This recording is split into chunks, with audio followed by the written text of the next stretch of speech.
हर नई सरकार देश में मौजूद सरकारी नियम में बदलाव क्यों करती है? हर नई सत्ताधारी सरकार को पूर्व सरकार की लागू की गई सरकारी योजनाएं, नियम, व्यवस्थाएं बेकार क्यों लगने लगती है? नियम बदलने से जनता को सेवा मिले या न मिले, किंतु सरकारी संस्थाएं काली कमाई अवश्य कर लेते हैं।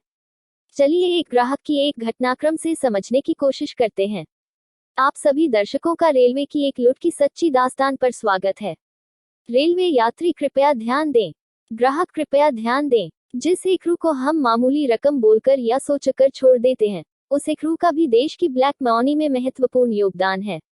महज 35 रुपए के लिए IRCTC को चुकाना पड़ा 2 करोड़ रुपए 43 लाख। शख्स ने 5 साल तक लड़ा केस और जीत गया। राजस्थान के कोटा के 30 वर्षीय इंजीनियर सुजीत स्वामी ने भारतीय रेलवे से 35 रुपए का रिफंड पाने के लिए 5 साल तक कानूनी लड़ाई लड़ी और 30 मई 2022 को उसे जीत मिली।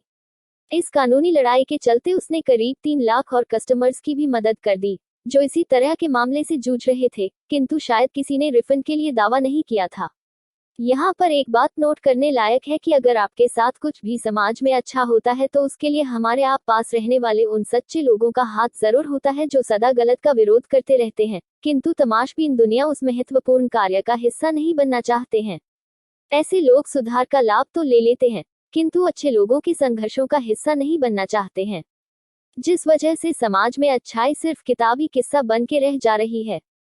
खैर, आते हैं अब मूल संघर्ष पर।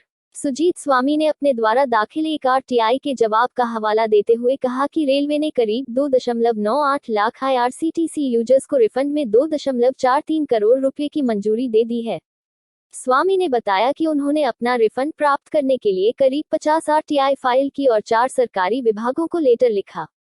स्वामी ने दावा किया कि Indian railway catering and tourism corporation IRCTC ने उनकी RTI के जवाब में कहा कि 2.98 लाख यूजर्स को प्रत्येक टिकट पर सर्विस टैक्स के 35 रुपये वापस किए जाएंगे, जिसके लिए रेलवे को कुल 2.43 करोड़ रुपए का भुगतान करना होगा। इसमें से ज्यादातर लोगों ने मल्टीपल टिकट कराए हैं। स्वामी ने कहा कि उन्होंने प्रधानमंत्री, रेल मंत्री, केंद्रीय मंत्री अनुराग ठाकुर, GST काउंसिल परिषद और फाइनेंस मिनिस्टर को टैग करते हुए रिफंड की मांग के लिए किए गए मेरे ट्वीट्स ने इस रिफंड को जारी कराने में महत्वपूर्ण भूमिका निभाई है। चलिए मामले की जड़ तक जाते हैं। 1 जुलाई 2017 को पूरे देश में GST लागू हुआ था।